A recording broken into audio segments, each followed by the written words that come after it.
Greetings, members, one and all of the Salivation Nation. Elon Musk gets it. Sort of. Let's explore.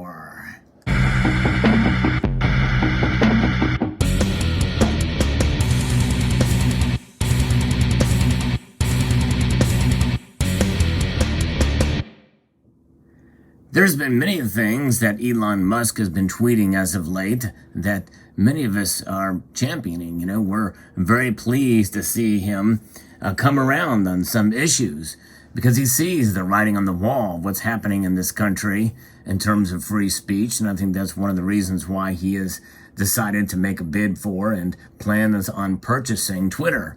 It's pretty exciting to see.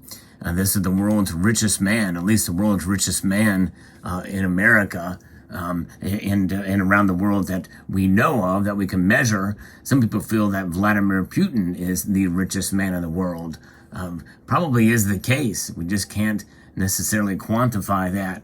Regardless, Elon Musk has been making some statements as of late that make us think perhaps, you know, with all that's going on in his experience, both with the public sector, working with the public sector on many projects, namely SpaceX and the like, and with this Tesla adventure, and making a radical shift in the whole planet in terms of technology. This man alone has contributed so much. Now, obviously, again, I make reference to what he had done with the private sector. He had a lot of public funding for some of these projects. But make no mistake, you know, there has been a lot of effort on his part as well, too. He's a very driven man. And he said something very recently that I think was eye-opening. The fact that he would take on monetary policy, I think, is quite intriguing. And he goes there, but he doesn't go quite far enough in our minds. But let's take a listen to see what he's got to say about this and some other things here. And really, I'd say broadly, it's anyone who wants to work their ass off and contribute more than they take to the economy. Like, that's just necessarily going to make for a stronger, better society in America. Elon, did you see Bezos's tweet back and forth with Biden, where Biden, I think, was talking about inflation, but then he correlated that to taxing corporations, and Bezos said this is misinformation and disinformation, et cetera, et cetera. What do you think about that whole exchange then back and forth? I mean, the obvious reason for inflation is that the government printed a zillion amount of more money than it had, obviously. So it's like the government can't just, have issue checks far in excess of revenue without there being inflation. Velocity of money held constant. So unless there's something would change with velocity of money, but it's just if the federal government writes checks, they never bounce. So that is effectively creation of more dollars. And if there are more dollars created, then the increase in the goods and services output of the economy, then you have inflation. Again, velocity of money held constant. This is very basic. This is not like super complicated. And if the government could just issue massive amounts of money and have and deficits didn't matter, then why don't we just make the deficit 100 times bigger? Okay, yeah. The answer is you can't, because it will basically turn the dollar into something that is worthless. So. And various countries have tried this experiment multiple times. It's not like, oh, I wonder what happens if this is done. Yeah. Have you seen Venezuela? Like the poor people of Venezuela have been just run roughshod by their government. And so obviously you can't simply create money. The true economy is very important. Like, the true economy is the output of goods and services. It's not money. It's literally, what is the output of goods and services? Money is simply a way for us to, or anything that you call money, is a way for us to conveniently exchange goods and services without having to engage in barter, and also to shift obligations in time. Those are the two reasons that you have money. This thing called money. It's really a database. Well, money is an information system for labor allocation and for exchange of goods and services and for translating in time. And the quality of that information is a function of it's like you can apply information theory to money, and I think it helps explain why one money system is, or why one action is better than another. And so, like the money, you just like an internet connection, you'd want something that's high bandwidth, low latency and jitter, and is not dropping packets, does not have a lot of errors in the system. And the same is true of money. You want, and really, like you said, what did PayPal really do? That it helped improve the bandwidth, the speed at which money could move.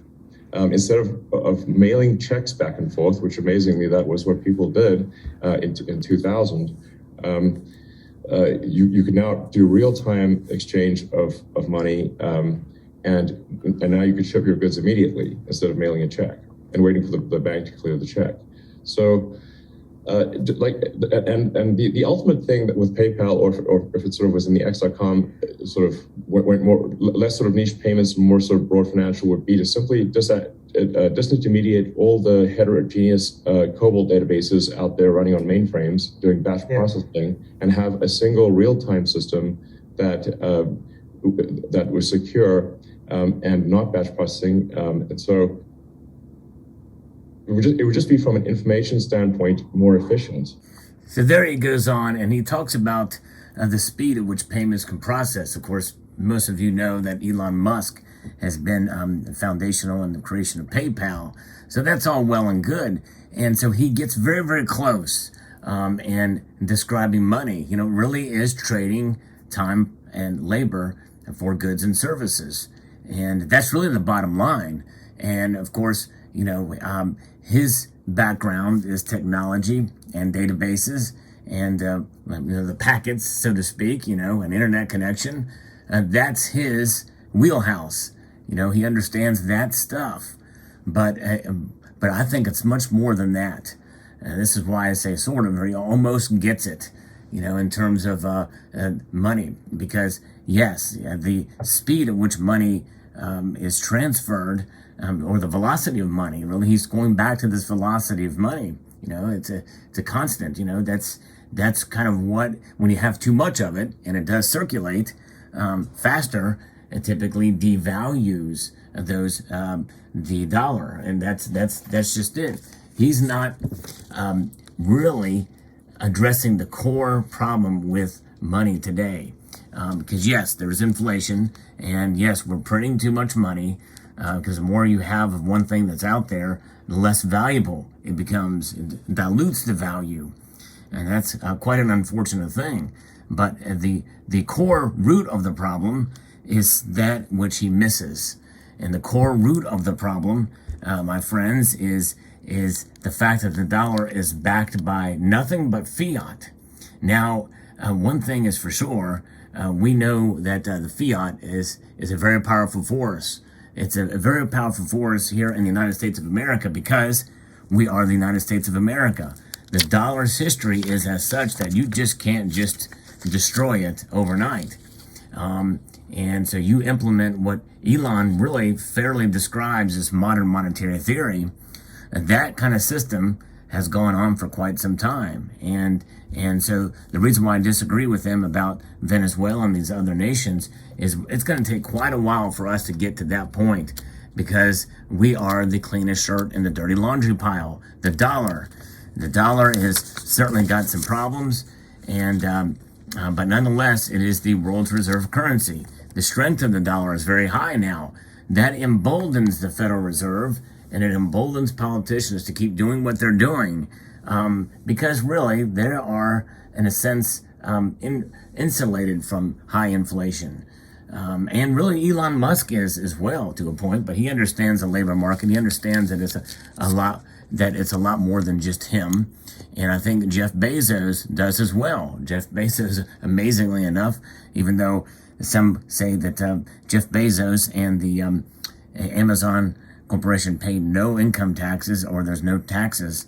That's, most of us have to pay taxes. It's crazy, and record revenues are coming into the treasury now. But nonetheless, I think Elon Musk goes right to the edge of the problem, and the core of the problem is trading time and resources for money, the division of labor. But what would be the answer to that solution? In my mind, even if we don't go to a monetary system based off of gold and silver, I believe it is incumbent upon us, and also think that Elon Musk, it would be incumbent upon him to accumulate gold and silver. Because if it goes the way of Venezuela, like he predicts, then more likely he's going to be in trouble too. So it may not be a bad idea for Elon Musk to explore gold and silver for his own self. And of course, there's been talk about some in this community saying that Elon Musk should tweet about silver. Of course, it would drive the prices up. He may know about it. Obviously, he does know that silver is crucial for a lot of the technology that's involved in his products. Everything from SpaceX to Tesla and Starlink. There's a lot of different things where the technology is utilizing silver. So he doesn't want the price of it to go up. Gold is another thing that he may purposely not be talking about, because if he does tweet about gold, people are going to also be accumulating silver too. That could drive the price of silver up. He's rich enough, he's the richest, at least that we know of, that every time he says something, people listen. They either are very critical of it, or they take heed and they latch on to it. And so, it's one of those things. It's an interesting dichotomy. So I don't know. He's close to being there. Maybe he does know about this stuff, and he's purposely not saying anything about it because he doesn't want to drive the price up, because he's accumulating some of his own, whether it be ETFs and or the physical. But my guess is likely he is not tweeting about it or not talking about it because he really doesn't know about it. He doesn't really research enough about it. He may just think they're commodities and doesn't see the monetary value of both metals. And that's just my thought. But let me know what your thoughts are below. But overall, I thought it was a very interesting little speech he gave there, and quite eye-opening. And the way he articulated, I thought, was quite spectacular in terms of what's going on in the world today, and especially in this country. Let me know what your thoughts are below. I'd like to extend a multitude of gratitude to you all for taking the time to watch, and to encourage you to please rate, share, comment, and subscribe.